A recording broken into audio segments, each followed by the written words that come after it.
হাসে কেউ কাঁদে, এই তো নিয়তির খেলা। একটি বছর বিদায় দিয়ে নতুন বছরের যাত্রা। দর্শক, আমরা এখন আছি লাকসাম রেলওয়ে জংশনের পাশে। জানাবো এখানকার যে মানুষ রয়েছে তাদের দুর্গম অবস্থা। আমার কথার পাশাপাশি কিছু সংমিশ্রণ রয়েছে, সেই সংমিশ্রণের ধারণটি আপনাদের দেখানোর চেষ্টা করব। আমাদের সঙ্গে থাকবেন এবং জানার চেষ্টা করবেন।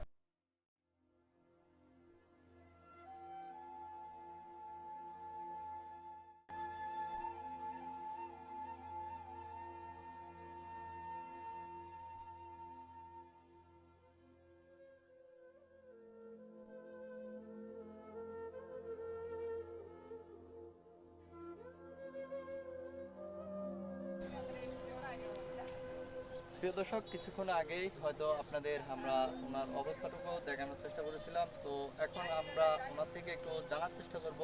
আচ্ছা কাকা, একটি বছর বিদায় দেওয়ার পরবর্তী সময় কিন্তু আজকে কিন্তু প্রথম রমজান। যে প্রথম রমজানে আপনি ঈদের সামগ্রী কি কি সংগ্রহ করেছেন এবং বর্তমান আপনার অবস্থাটুকু কি?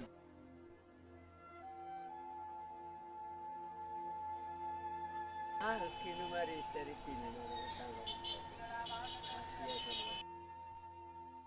কি কি সংগ্রহ করছেন বা না সংগ্রহ সংগ্রহ করতে করি পারছেন নাই, কিনা? মনে করেন বুট কিনবো না, মুড়ি কিনবো না, বা যেটাই কিনি একটা ইত্যাদি কিনি। আচ্ছা আচ্ছা, বাসাতে কে কে আছে? আসার কেউ না, শুধু আমি।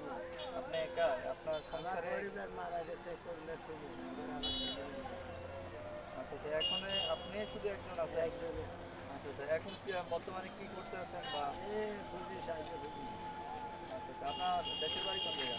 দেশের বাড়ি হলো দর্শক যশোর। এখন বর্তমানে কোন জায়গায় থাকেন? নাঙ্গলকোট। নাঙ্গলকোটে? কি জায়গার নাম কি বলবেন? নাঙ্গল